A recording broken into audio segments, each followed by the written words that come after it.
بسم اللہ الرحمن الرحیم ایاک نعبد و ایاک نستعین۔ میرے پاکستانیوں، جو ہمارے لیے سب سے تشویشناک چیز ہم سب کے لیے ہے وہ کیا ہے؟ 12 لاکھ پاکستانی جب سے یہ حکومت آئی ہے ملک چھوڑ کے چلے گئے۔ لیکن یہ 12 لاکھ پاکستانی کون سے پاکستانی ہیں؟ یہ وہ پاکستانی ہیں جن کو دنیا تیار ہے اپنے ملکوں میں لینے کے لیے۔ یورپ، امریکہ، کینیڈا، یہ اس طرح کے ملک یہ تیار ہیں ان کو لینے کے لیے، کیونکہ پروفیشنلز ہیں۔ یہ وہ لوگ ہیں جن کی ڈیمانڈ ہے دنیا سے باہر، یہ کہیں بھی جا سکتے ہیں۔ اور یہ کیونکہ یہ پروفیشنلز ہیں، ان کی کوئی ڈاکٹرز ہیں، کوئی اب لسٹ ہے پوری، کوئی انجینئرز ہیں، یعنی وہ لوگ جو ایک معاشرے کو آگے بڑھاتے ہیں، جو ایک معاشرے کی ترقی کے اندر پورا حصہ لیتے ہیں، وہ لوگ ہیں جن کو اس ملک کی بہت ضرورت تھی۔ اب وہ چھوڑ کے چلے گئے۔ 12 لاکھ لوگوں کا جانا صرف یہی نہیں کہ یہ وہ لوگ ہیں جن کو آرام سے ویزا بھی مل گیا، ان کو آرام سے ان کو نوکریاں بھی باہر مل گئی۔ یہ وہ لوگ ہیں جو پھر اپنا پیسہ بھی باہر لے کے گئے ہوں گے، کیونکہ خالی ہاتھ تو نہیں جانا تھا، تو انہوں نے پھر یہاں سے روپیوں کو ڈالرز میں کنورٹ کیا اور پھر ڈالرز باہر لے کے گئے۔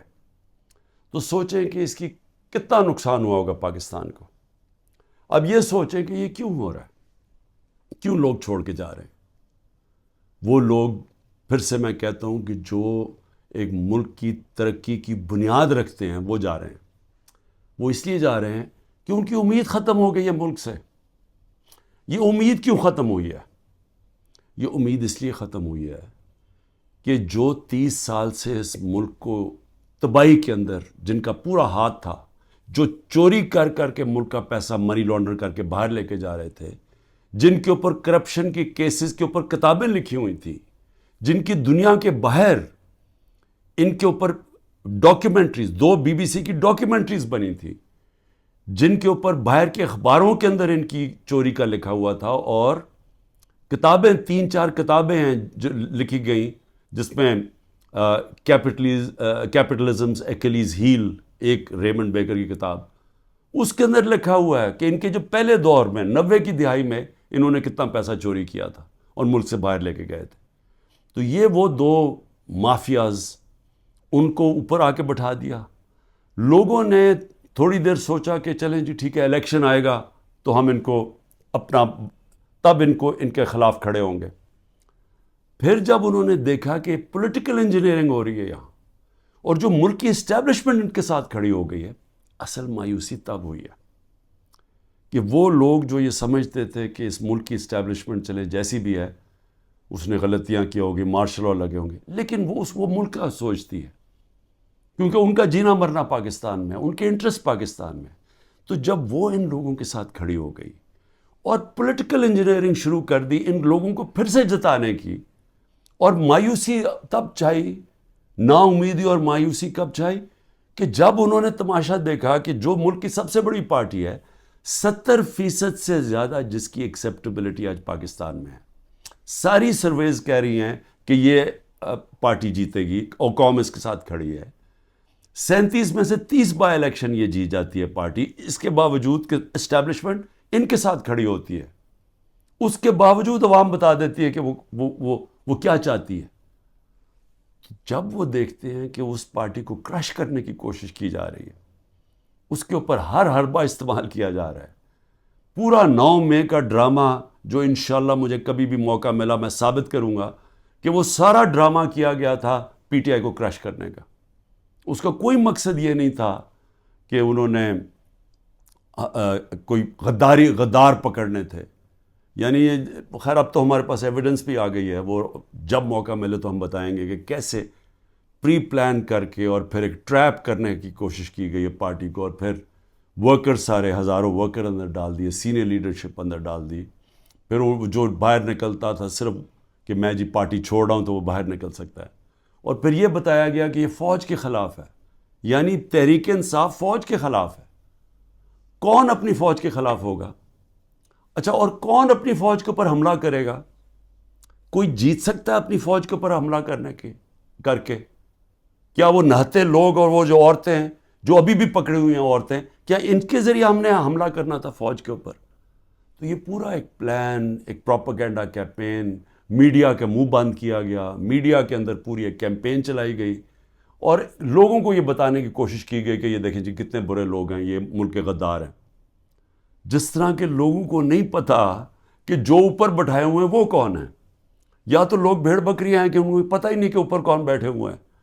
کیا ان کا ہم لوگوں کو 30 سال سے نہیں دیکھ رہے؟ کیا وہ لوگ جو ملک کا پیسہ چوری کر کے باہر لے کے جاتے ہیں اور جن کے بڑے بڑے محلات ہیں، جن کا بڑا اچھا رہن سہن ہے، جن کی بزنسز ہیں، جو بچے باہر ہیں، علاج باہر ہیں، چھٹیاں باہر ہیں، کیا وہ ملک سے زیادہ پیار کرتے ہیں؟ لیکن وہ لوگ جن کا جینا بھر رہا پاکستان میں وہ غدار ہے. تو کیا یہ قوم مان لے گی؟ اور مایوسی اس لیے کہ پولیٹیکل انجینئرنگ کی جا رہی ہے پی ٹی آئی کو کرش کر کے کہ یہ لوگوں کو پھر سے لے کے آئیں. اور پھر یہ جو نئے کوششیں ہو رہی ہیں کہ جی نئی پارٹیز بنائی جا رہی ہیں اور پی ٹی آئی کے لوگوں کو ادھر دھکیلا جا رہا ہے، کیونکہ انہیں یہ پتہ ہے کہ پی ٹی آئی کے لوگوں نے ان دونوں پارٹیز کو تو پاس جانا نہیں، کیونکہ سب کو پتہ ہے ان کا ووٹ بینک ہی نہیں ہے. تو پھر پی ٹی آئی کا کوئی جی یہ جو آج نئی بھی پارٹی بنی ہے اور پھر اس سے پہلے بھی کہ پی ٹی آئی لوگوں کو وہاں دھکیلا جائے. اب میں صرف مجھے حیرت ہوتی ہے کہ جو بھی یہ پلاننگ کر رہے ہیں، جو بھی یہ سوچ ہے اس کے پیچھے، کوئی ان کو تو کوئی ان کا احتساب ہوگا کہ یہ کر کیا رہے ہیں ملک کے ساتھ؟ کیا ان میں عقل ہے، سیاست کی سمجھ ہے؟ کیا ملک کی تاریخ کی سمجھ ہے؟ کیا ان کے پاس تعلیم ہے؟ تربیت تو مجھے پتہ نہیں ہے، کیونکہ جن کے پاس تربیت ہو وہ یہ نہ کریں جو حربے استعمال کیے جا رہے ہیں. لوگوں کے گھر توڑے جا رہے ہیں، بچوں کا نہ دیکھتے ہیں، نہ بوڑھوں کا دیکھتے ہیں، بزرگوں کا نہیں دیکھتے، عورتوں کا نہیں دیکھتے، بزنسز بند کر رہے ہیں، ہر قسم کی بلیک میل کی جا رہی ہے جو پاکستان کی تاریخ میں کوئی تصور بھی نہیں کر سکتا یہ ہو سکتا ہے. کسی پاکستان کی پولیٹیکل پارٹی کے ساتھ آج تک وہ نہیں ہوا جو آج ہمارے ساتھ کیا جا رہا ہے. اور ان لوگوں کو دھکیلا جا رہا ہے بلیک میل کر کے کہ وہ اس پارٹی میں چلے جاؤ اور اس پارٹی میں چلے جاؤ. اور لوگوں کی شکلیں دیکھیں جو جا رہے ہیں ان پارٹیز میں، وہ ایسے لگ رہا ہے کہ جیسے لوگوں کو دھکیل رہے ہیں پھانسی دینے کے لیے، یعنی وہ اپنی خودکشی کرنے جا رہے ہیں. یہ ایسے لگ رہا ہے، وہ خوشی سے نہیں جا رہے. جب لوگوں کو لے کے اس طرح لے کے جا رہے ہیں بلیک میل کر کے، زیادہ تر بلیک میل کر رہے ہیں، اور ان ساروں کو کئی تو میں دیکھ رہا تھا جیل سے سیدھا وہاں لے گئے ہیں. تو وہ کیوں اس طرح ان کی شکلوں میں خوشی کیوں نہیں ہے؟ کیونکہ ان کو پتہ ہے کہ ان کی سیاسی موت ہے. ان کو پتہ ہے کہ پبلک نے ان کو ووٹ نہیں کرنا. اور اگر کسی کو شک ہے تو یہ انشاءاللہ جب بھی، اب تو الیکشن لگ رہا ہے کہ انشاءاللہ ہو ہی جائیں گے، وہ جب بھی الیکشن ہوں گے تو آپ کو نظر آ جائے گا کہ لوگوں نے ووٹ کس کو ڈالنی. لیکن میں تو وہ سوچ رہا ہوں کہ کیا لوگوں کو جو یہ کر رہے ہیں پیچھے بیٹھ کے، جو برینز بیٹھی ہوئی ہیں، کیا ان کو سمجھ نہیں آ رہی کہ گراؤنڈ کے اوپر سچویشن ہے کیا آج پاکستان میں؟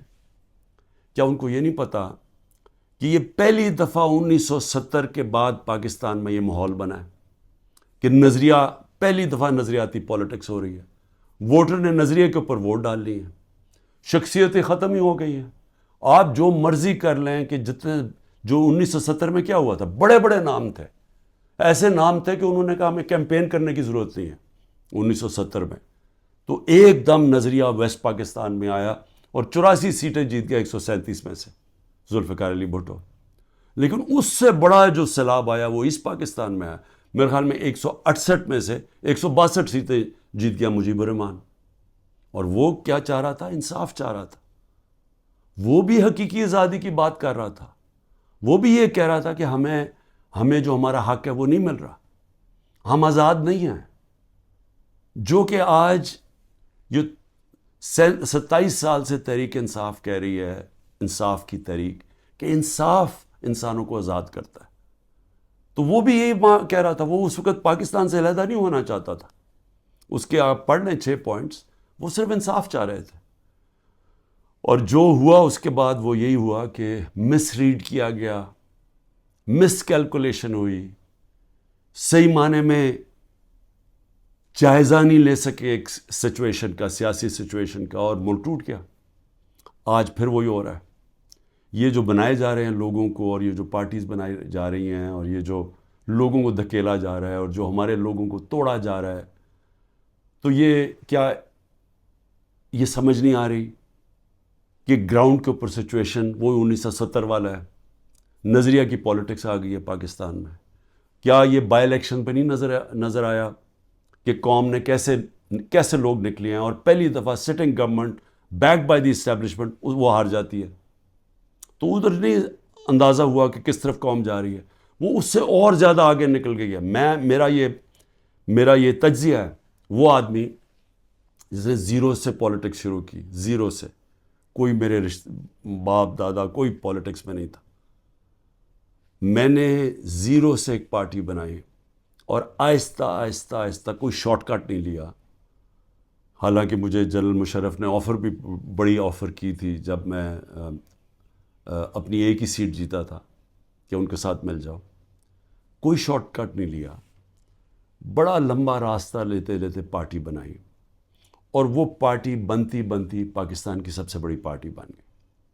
تو مجھے تو سب سے زیادہ اندازہ ہے جو کسی کو نہیں ہے پاکستان میں، کسی کا وہ تجربہ ہے ہی نہیں جو میرا ہے، کیونکہ یہاں تو ساری بنی بنائی پارٹیز کا حصہ تھا، یا کسی کا باپ تھا، یا کچھ تھا، یا نانا تھا، یا ماں تھی پالیٹکس میں، یا کوئی لیڈر تھے. یہ تو اس طرح بنے، یا وہ جنرل ضیاء نے اور جنرل جیلانی نے شفقت کر دی بہت بڑی ایک بزنس مین کے اوپر، اور وہ پالیٹیشین بن گیا، اور اب اس کے بچے تیار ہو گئے ہیں سارے.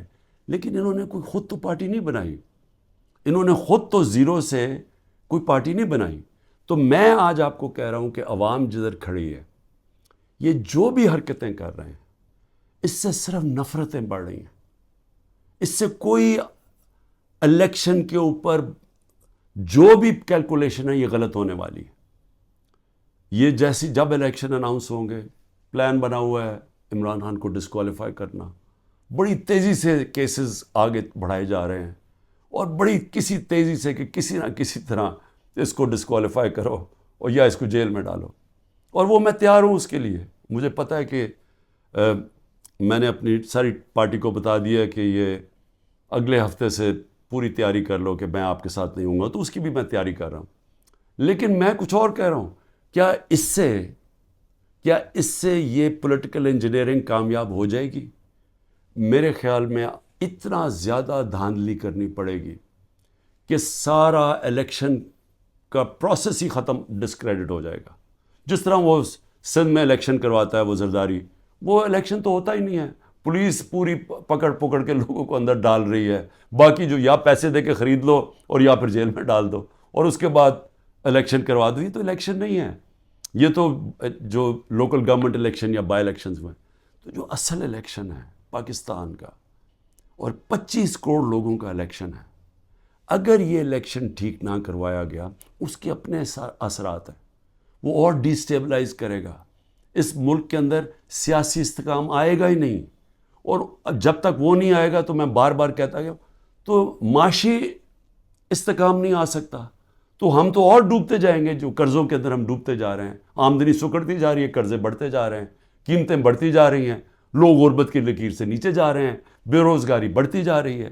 تو ہم تو اس طرف جا رہے ہیں. تو وہ تو تب ہی ٹھیک ہوگا جو کہ صرف صاف اور شفاف الیکشن سے ملک بچ سکتا ہے. لیکن اسٹیبلشمنٹ دوسری طرف لے کے جا رہی ہے. چھوٹی چھوٹی پاکستان میں پارٹیز چھوٹی چھوٹی لے آئیں.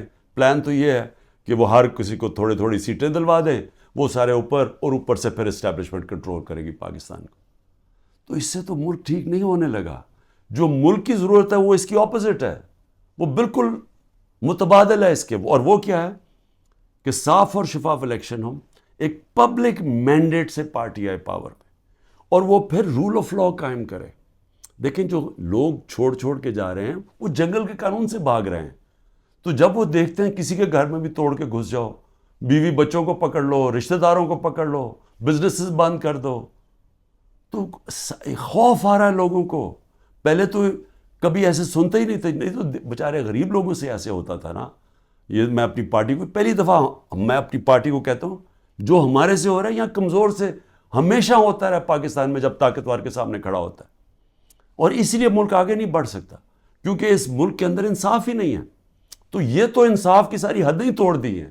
یہ تو وہ نظام آ گیا جو کہ ہم کوئی تصور ہی نہیں کر سکتا تھا کہ پاکستان یا دنیا کی کسی جمہوریت میں آئے. تو جب اس طرح کے حالات ہیں تو لوگوں کی نا امیدی تو بڑھنی ہے, مایوسی تو بڑھنی ہے, لوگوں نے تو جانا ہے چھوڑ کے. اس لیے میں آخر میں یہ کہنا چاہتا ہوں کہ یہ جو ایکسپیریمنٹس کر رہے ہیں یہ پہلے فیل ہو چکے ہیں, اور اس ملک کے اندر جو 90 کی دہائی کی سیاست تھی وہ ختم ہو چکی ہے. جو جنرل مشرف نے کاف لیگ بنائی تھی وہ دن چلے گئے ہیں.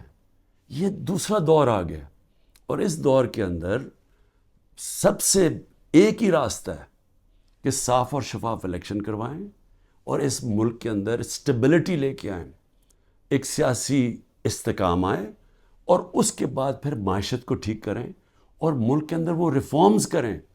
اس ریفارمز کے بغیر پاکستان اس دلدل سے اب نہیں نکل سکتا. پاکستان کو سرجری چاہیے.